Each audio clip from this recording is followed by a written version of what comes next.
week, we said farewell to the class of 2011. Graduation awarded 548 diplomas, a ceremony that symbolizes the accomplishments, friendships, and unique bond we share as Laurentians. This year's commencement speaker was Tom Brokaw, NBC Nightly News anchor for over 21 years.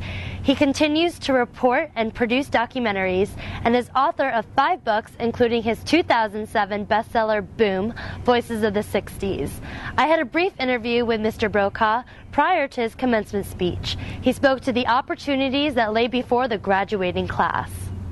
Well, that they're living in a very exciting time, and it's going to be a new century in which they can put their own imprint on it. They can determine the future of this country and begin to think now about the legacy that they want to leave for future generations, because they're living on a much more crowded planet. It's a much smaller world, and they'll be interacting with many other nations around the world during the course of their lifetime. Tom Brokaw, the night before commencement, had dinner with the Board of Trustees and heard our most prestigious singing group, the Laurentian Singers. The Laurentian Singers, a 65-year choral legacy, historically sing all over the world, including the White House, Carnegie Hall in New York City, Chartres Cathedral in France, the Royal College of Music in London, and was the first choral group to sing at the Canadian Parliament. Listen to Tom Brokaw's impression of the Laurentian Singers. St. Lawrence is a wonderful example of the best of small schools in America, and I've always have kind of reassured when I come to a place like St. Lawrence. And I watched that musical performance and thought, this is something that will last a lifetime for the members of that group. They'll always be connected to each other, and it was a wonderful gift of the evening. Mr. Brokaw's 2007 bestseller Boom, Voices of the 60s include an interview with retired Vice President of Operation Administration, Tom Coakley, and his wife. I actually interviewed Mr. Coakley earlier this semester for my Japan segment. See what Mr. Coakley and his wife added to Brokaw's book.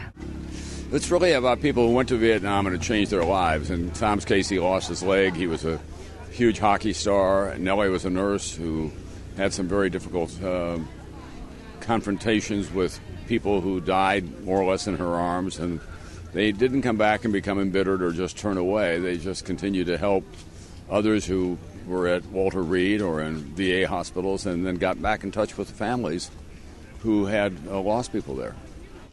Many parents, including Mr. Brokaw, grew up in the Cold War era with the threat of the Soviet Union.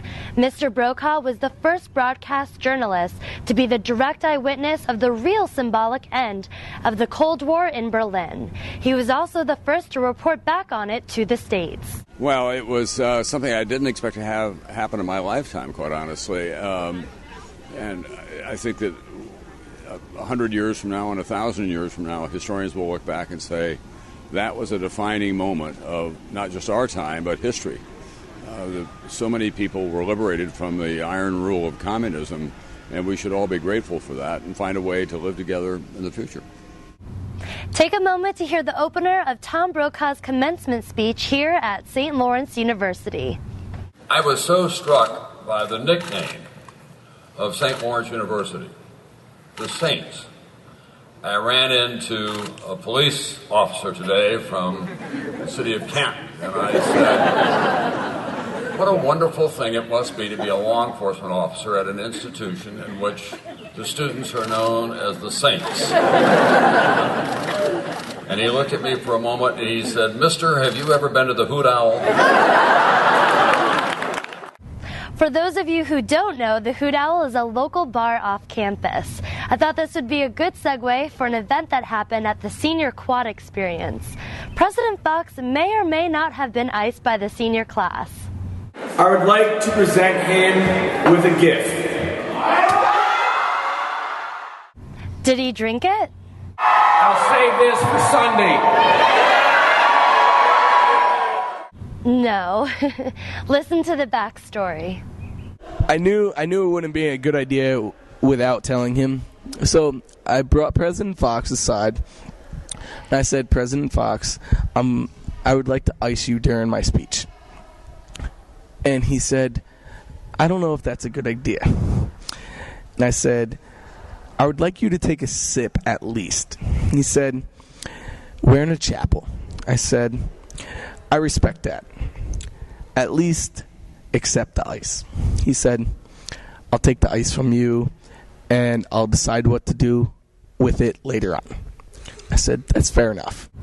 I spoke to seniors walking to the graduation ceremony and afterwards. Listen to the seniors' last words.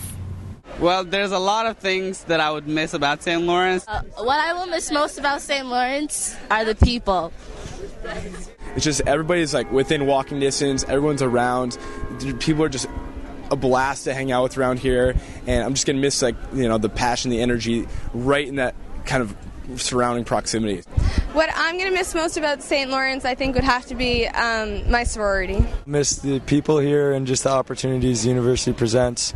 It offers a lot. Specifically, I would miss my professors here on campus from the Econ department and Global Studies department.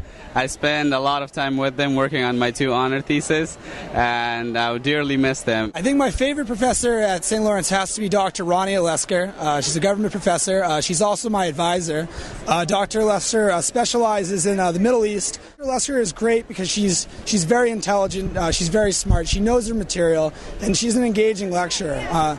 She cares about her students, and I really enjoyed working with her, and I would really recommend any of her courses to any other students still at St. Lawrence. I will specifically miss the season, one of the best seasons here at St. Lawrence, which is the fall season, especially since there's a lot of trees, and when they turn orange and yellow and you see all the combinations. I love walking all around St. Lawrence. Biggest thing that I'll miss about the St. Lawrence community is just how all my friends are literally in one place. These two right here. My cousins. They're the best. Great energy around here. I love it. It's a beautiful place, and I hold it dear to my heart. You get to celebrate 4 years together at school, but it's also what I'm going to miss the most. What I'm going to miss the most is the food. Furthermore, I would miss Dana food. Every morning I get woken up by someone teeing off on the 15th hole, and I think I'm going to miss that. My biggest accomplishment in college was probably meeting all of these wonderful people and establishing really great friendships that will forever last. In the future, I can continue to network and stay in touch with all my friends from school. Love you all. As we sit here in our final days at St. Lawrence, together with friends and family, may all of you remember what it was like when the world was curious and odd, when it was wrapped in nonsense we couldn't wait to unravel. Parents, you always know best, and that hurts. But that is why now, more than ever, you know that all children must grow up. So instead of reminding everyone of the classic Seuss line of, oh, the places we'll go, well, I want to remind you of how we all used to think about a world filled with nonsense, and remind you of that which gave us our original direction, our imagination. Whether your next diploma is a job contract, a wedding band, an Olympic medal, or a birth certificate, the hour's later than we thought, but the opportunity for achievement begins right now. Class of St. Lawrence 2011, thanks very much, and congratulations. This year's senior with the highest cumulative GPA of 4 full years of study at St. Lawrence was Hao Kung Wen. Graduated with summa cum laude with honors in both economics and mathematics, with a 4.0 GPA out of a possible 4.0. Congratulations!